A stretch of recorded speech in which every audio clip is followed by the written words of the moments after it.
وزي ما قالها جمهور الزمالك، يا ناس يا ناس زمالك عايز الكاس.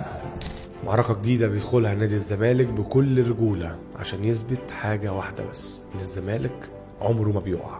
الزمالك عمره ما هينكسر، عمره ما هينحني، حتى وهو في أصعب الظروف. الزمالك بجمهوره وتاريخه. نهائي الكاس مش مجرد ماتش، دي انتفاضة ورد لكرامة وهيبة تيشيرت نادي الزمالك. الماتش ده هو اللحظة اللي نادي الزمالك هيرفع فيها الكاس ويرد على كل اللي قللوا منه وقالوا ان الزمالك انتهى. الزمالك موجود وعمره ما بيقع.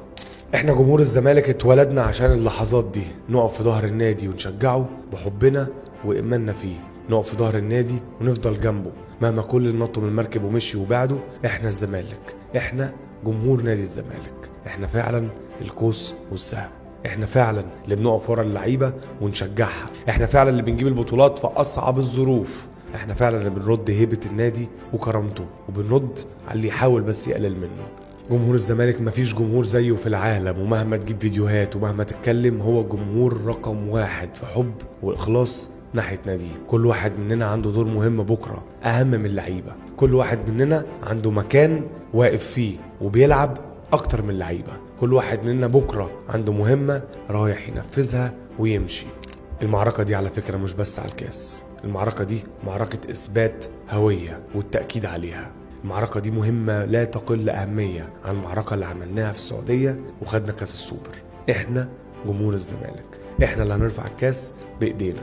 الزمالك عمره ما كان صفحه واتقفلت، هنفضل نشجعه ونفضل فخورين بيه ونفضل وراه، وعمرنا ما هنبص لغيره، عمرنا ما يكون انتمائنا غير لنادي الزمالك. نهائي الكاس بكره هي فرصتك، انزل ودوس على ايا كان مين المنافس، اكسب بروحك وقلبك قبل ما تكسب بكره في ارض الملعب. اعرف انك الزمالك، اعرف قيمة التيشيرت وتقل التيشيرت اللي انت لابسه، اعرف قيمة الجمهور اللي غصب عنك محتاج تروحه مبسوط وفرحان، اعرف تاريخك وقدره كويس. ماتش بكره مش هزار، ماتش بكره جمهور الزمالك مش هيقبل غير بالمكسب.